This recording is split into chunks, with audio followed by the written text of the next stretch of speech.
boss, that is the end of our luggage. Everything but the Dar Salam Bible. Samir, I am getting very tired of your sniveling. If you were half the man that you said you would just accept our defeat. It is not our defeat, Felix. You are not Dorian. You cannot understand what this setback means to our people, to our king. Yes, I am a mercenary. But I think I do understand.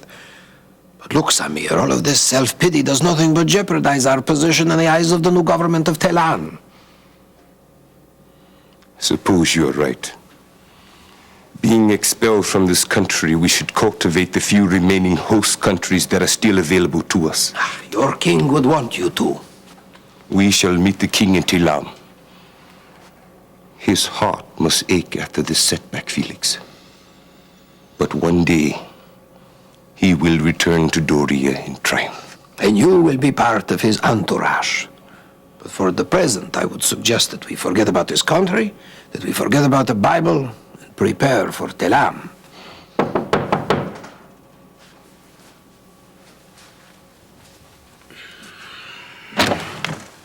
Yes, I'm here to speak with the princess. The princess has nothing to say to you. Wait a minute, hear me out. I think I might be able to help Her Highness. Hi. Wait, Jeremy, are you okay? Huh? I couldn't sleep last night. I kept having this dream. It kept reoccurring in my...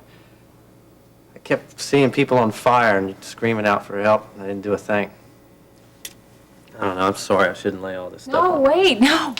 There's nothing for you to be sorry about. I understand.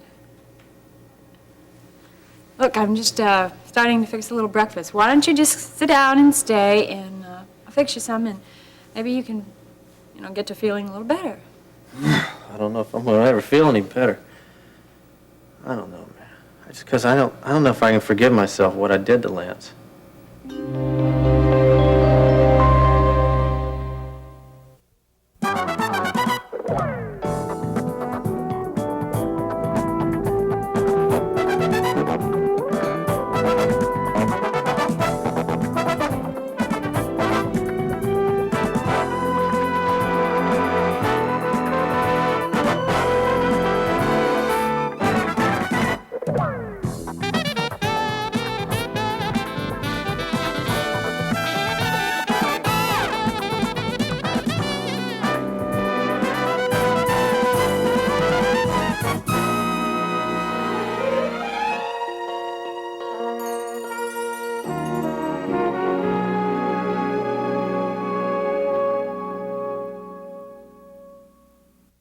I think I have some idea of what you're going through, because when I lost Paul, I seemed to go through a lot of things. Listen, I know you're trying to make me feel better and everything, but it's not the same.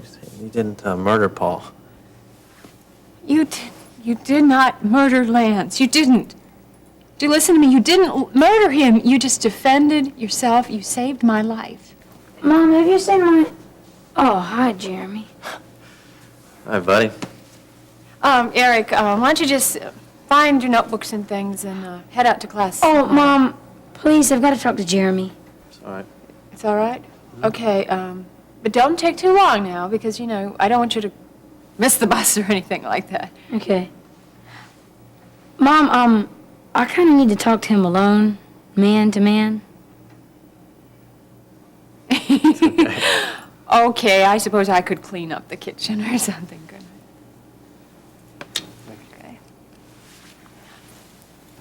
Thanks. You want to talk to me man to man, huh? Yeah, you saved my mom's life. I just wanted to thank you for it. Well, I think that there's... I know you risked your neck to do it. Look, yeah, I think you misunderstood something here. Now, I know you think I'm some kind of hero to you, but I'm not any hero. You understand? Now, I killed my brother, and that's not something to be proud of. You had to. You had to. No, you don't have to. There's no excuse for something like that. Are you saying it was wrong for you to save my mom's life? No, I'm saying it was wrong for me to take Lance's life. But he made you, Jeremy. No, he didn't make me. Nobody makes you do anything. Adults make their own choices. I know that, most of the time. But if I don't do my homework, Mom punishes me, even though she doesn't want to. That's not what I'm talking about. I That's know something it's not the same. Mom does that for my good. You did what you did for her good. You think I made the right choice? I don't know. What I do know is that if it weren't for you, my mom wouldn't be here today. Are you going to be a lawyer when you grow up? I'm gonna be a dirt bike rider. I better go now, or I miss my bus. Okay. Hey, thanks a lot. Appreciate that. Think about what I said, okay? All right. But it doesn't make much sense to me anyway. Bye, Mom.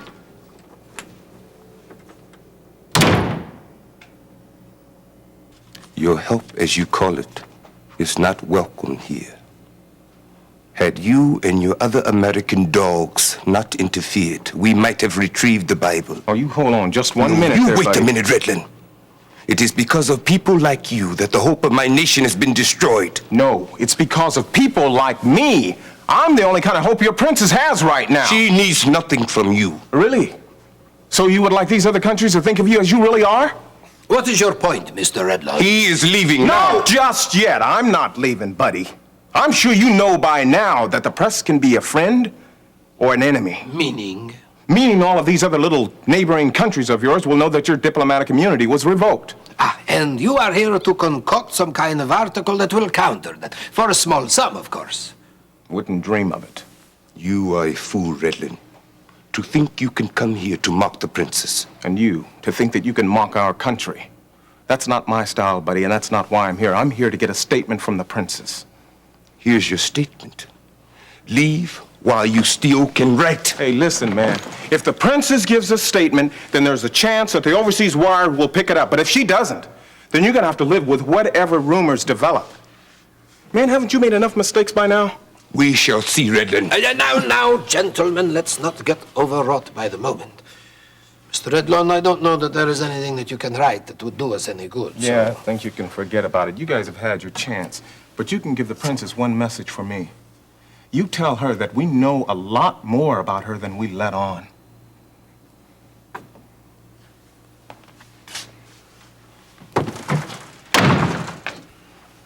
Why do you persist in playing these games?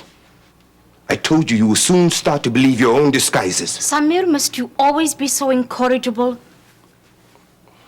I am just concerned, Your Highness. It is not your job to be concerned, Samir. You are merely to do as you are told. Yes, Your Highness. Oh, yes, Your Highness. And why was the two of you so imbecilic toward Jean Redland? Your Highness, we merely thought it would be the best thing for us to do. I have learned several things from Janice Wright's job. And one thing is that the press yields much power, and that it can affect political influence, and it must be used wisely. Nonetheless, if we are to leave this country, then we will do so with dignity. Samir, you will take me to the Chronicle. Your Highness, it is about time for us to depart for Telam. I will return in time for our departure. But first, I will give Jean Redland his final statement. I just think it's very hard for me to take here because the fact of the matter is I've taken a human life. Now you tell me something.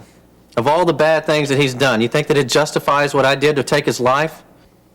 Okay, no, I can't because it wouldn't be a fair comparison. I know that things are very confusing for you right now. But that makes sense because your brother's death was terrifying the way it happened. It was terrifying for all of us, but still, can't you please just stop and really look at the way things really happened? Well, I didn't think. I think there could have been another way to handle it. Like what? There wasn't time to think of anything. I mean, like right now, if Lance were standing right here with a loaded gun pointed at the two of us, what do you think? Would you think it would be right just to go ahead and let him shoot us, and then, meanwhile, just try to find a way for us to avoid hurting him? Is that it? Because you know he wouldn't have thought twice about killing the two of us. It was the same way on the boat, too. So it's either him or us? Is that what you're saying? I'm saying that Lance made the decision himself. It wasn't yours. It was his motives that were wrong, not yours. Well, so if it is his fault, that doesn't take away the way I feel inside. I mean, the fact of the matter is that I'm partially to blame for his motives. Don't you see? I'm responsible for the way he turned out.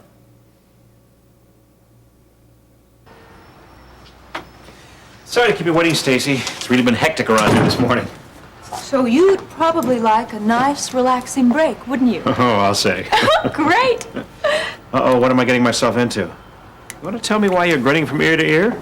The Carlisle String Quartet. They're giving their semi-annual concert tonight at Kingsley College, and I just happen to have two of the best seats in the house. Oh, they're wonderful. I just heard the recording of Schubert's quartet sats on FM the other day. Aren't they divine? It was one of those spur-of-the-moment things. I found out from a friend of mine who works at the ticket office, and I had her hold these two for us. Well, Stacy, Dad, we are going to have such a wonderful time. Do you remember when you took me to hear Van Cliburn perform Tchaikovsky's first piano concerto during my junior year of high school? Yes, I sure do. I only wish I had known about this earlier. I'm afraid I can't go. What? Well, I already have a date with Terry. Oh. Well, it was worth a shot, wasn't it? I'm sorry, honey. Maybe some other time. I'd really love to. Oh, that's all right. I'll find somebody to go with me. I didn't realize what a classical music buff I'd made out of you. Remember that concert that was canceled a while back, or what was it? It was Mozart's Symphony 39 in E-flat major. Well, you have a better memory than I do.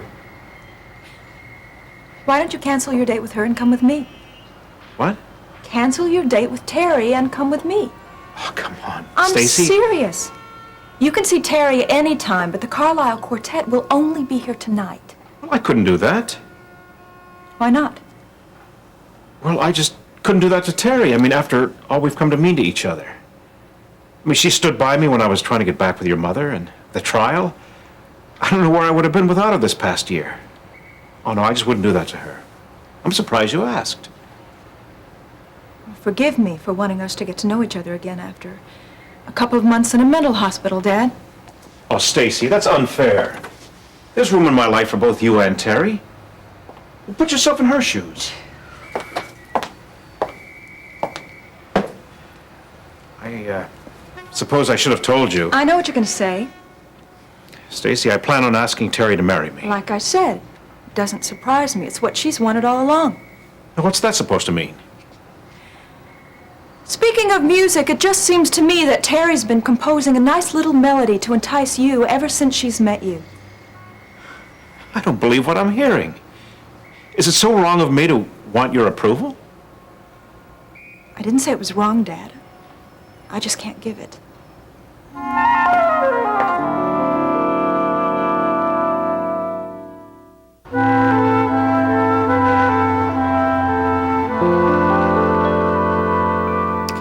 Terry Davidson was after you long before Mother died. In fact, it was probably her fault that you and Mom split up again. Oh, you're misinterpreting the facts and jumping to conclusions. Just listen to me for a minute. I'm your daughter, the observant reporter, remember? Yes, and I've seen a lot of reporters who slant their observations. Am I wrong in saying that Mother's been dead for less than a year? No, but... And Terry Davidson just slips herself right into place. I thought she was supposed to be an old-fashioned woman. There's no law that says you have to wait a year after your spouse A dies lot before of you... psychologists think that it's wise to wait at least a year to get involved again. You know that as well as I do. Thank God real love wasn't invented by Sigmund Freud. A couple of months of therapy and all of a sudden you're an analyst. Look, you were vulnerable after the trial, Dad. And Terry used that. She took your hurts and fears at that time, and she's been directing your emotions ever since. You really believe all this? I just think Terry's getting exactly what she planned all along. And I think you're totally wrong, young lady. And I think you are too close to the situation to see clearly, just like I was too close to Gil. But Gil has nothing to do with this. For your information, Terry Davidson did everything she could to get your mother and me back together again. You don't know the number of times that she spent counseling me. The problem was that your mother just couldn't accept the changes in my life.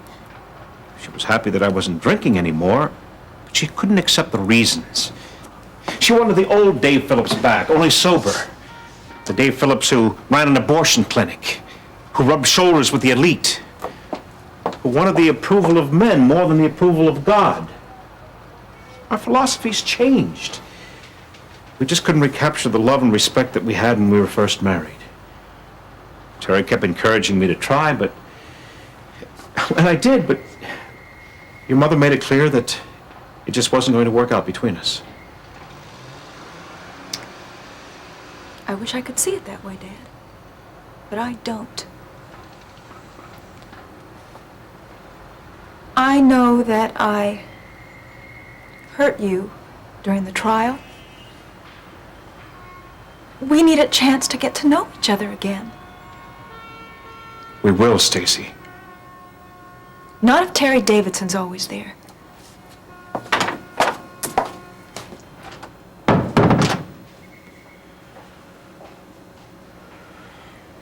He's right.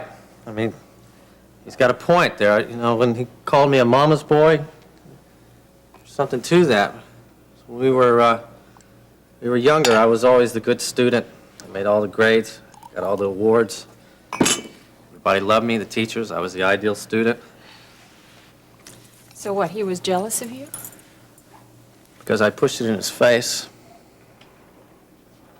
Every time he'd get physical, I'd go to school and embarrass him, make him look like an idiot. That was a long, long time ago. Yeah, but it got worse and worse. He would start to be more physical, more violent, and I'd go to school, and I'd embarrass him more and more and more and more. He would look like an absolute imbecile.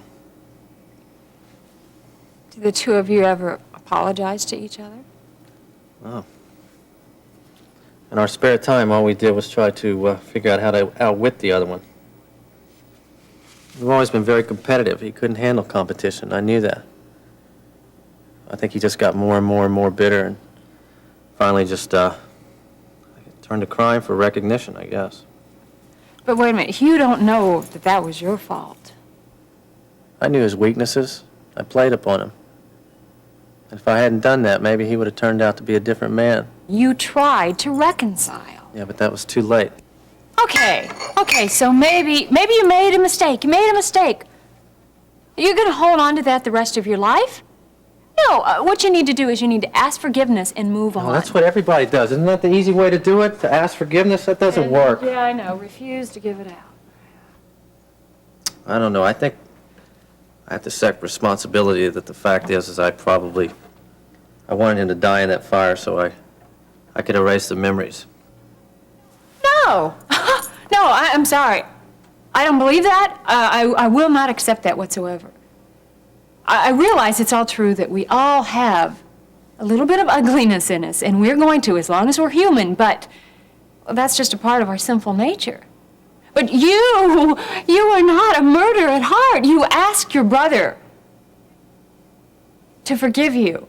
You gave him a chance to be forgiven, but what did he do? No, he turned you down. He cursed you, and he cursed God, and he turned you down. So you didn't discover the secret of the Dar es Salaam Bible, Of course not. I didn't get any secret from them. All I wanted to get is a statement from the princes, a final little comment before they were booted out of the country. That's all you wanted? No.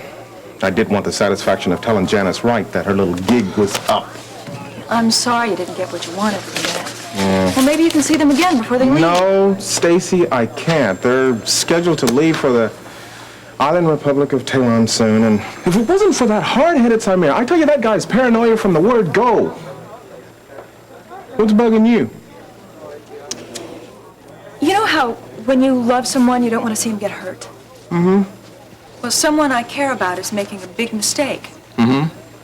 And I was hoping that I could prevent that mistake, but Oh, really? looks like I can't. Yeah? You sure are a great listener, Gene Redlin. Stacy, I might as well be talking to my typewriter as talking to you. Hi, Stace. Hello?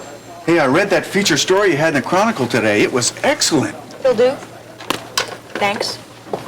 You know, I used to go to that old theater all the time. Mr. Rogers really didn't know what he was getting into when he signed that lease. He's lucky to get it back. Well, he doesn't have it back yet. Well, with what you uncovered with your story, I'm sure he'll have no problem. Look, he was stupid to sign the theater over to such an incompetent group, and it's not wise to predict the outcome of a story. Well, with what you've done, he shouldn't have any problem. Look, I'm sure he can get help from a lot of other sources besides me. It was still a very admirable thing to do. I was just doing my job, okay? Which reminds me, why don't you take a break from your job? And we'll go to that new Greek restaurant down the street. We can get a salad, maybe. Hi, Stacy. Huh? Hi, Russ. Hey, Gil. Hey, Gene. Hey there, Russ. Sorry, didn't mean to interrupt. No problem. It's okay. Guess what? I just came from the princess.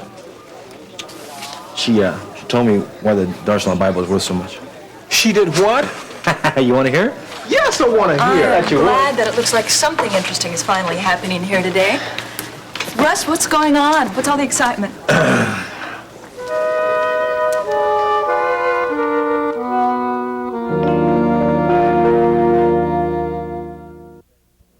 Well, I'm gonna go. I'm gonna go shower and shave so we can make arrangements with Webster when he gets over here. Okay?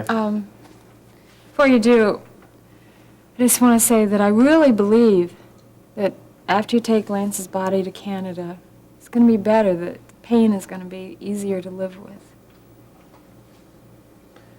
Listen, I couldn't have done it without you. Thank you.